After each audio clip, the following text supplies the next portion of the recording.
Ang dami nga nabigla na ikakasal na ako. Pasensya na kayo kung biglaan tong prenup namin. At least ngayon hindi na ako magrereklamo na lagi ako single. Literal na hindi ko nasasabihin ng sana all. Kaya naman from this and this to this.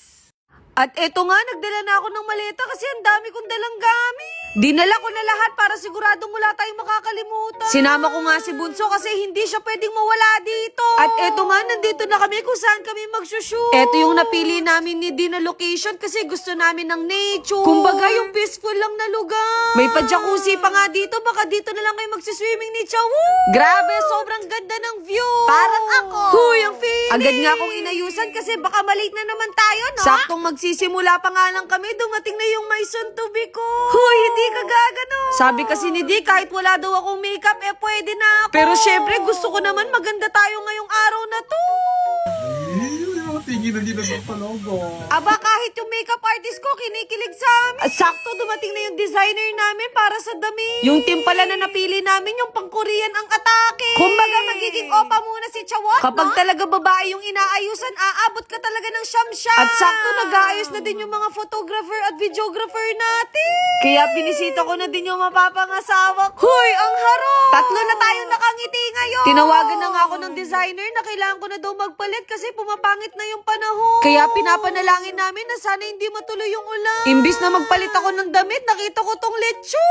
Sa Olives, Cochinillo and lechon pala namin to nabili. Alam niyo naman, ayaw namin nagugutom yung mga staff, mamaya na siguro ako mag-diet kasi baka bigla tayong tumaba sa photoshoot. Alam niyo naman ako, lagi akong conscious sa katawan ko. Medyo naninibago nga ako sa suot ko kasi hindi naman ako ganito mag-outfit.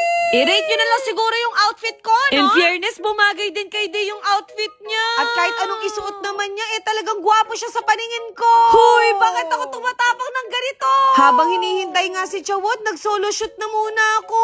At grabe, na-miss niya agad ako.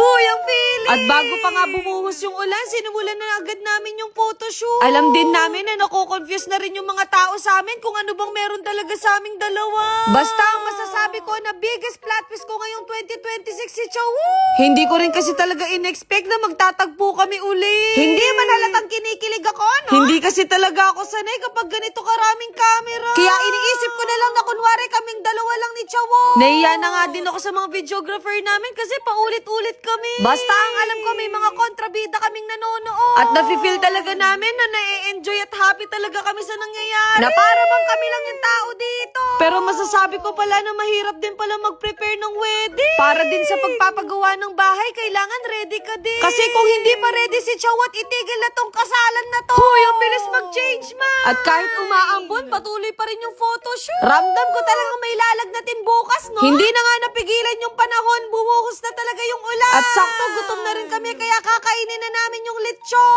Di ba may subukan pang nagaganap, eto no? Na nga yung last outfit natin, mag-gown naman tayo. Para magmukha naman akong ikakasal, no? Pero sabi ni Di, mukha daw ako mag-18th birthday. Alam niyo na kung paano ako nakuha ni Chawot, no? Napagdesisyonan nga na sa loob ng resort na lang kami magpo-photoshoot. Pero nagbabaka sakali pa rin ako na tumigil sana yung ulan. At talagang napakaswerte namin, biglang nagka-araw. Kaya naman tuloy ang kasal. Hoy, prenup pa lang to.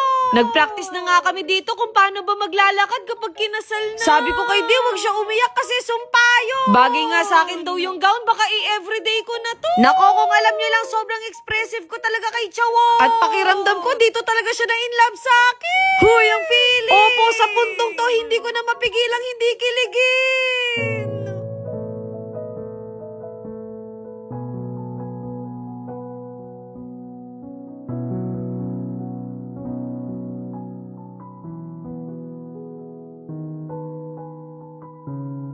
Siguro sa susunod ko na lang ikwento yung buo kung paano ba kami napunta sa ganito. Basta ang alam ko, masaya kami ngayon kung anong meron sa amin. Kaya maraming salamat sa lahat ng sumuporta sa love team namin. Baka sa kasalan nyo na lang makikita yung kiss the bride. Kasi hindi pa talaga kami ready. Ayun lang. Bye!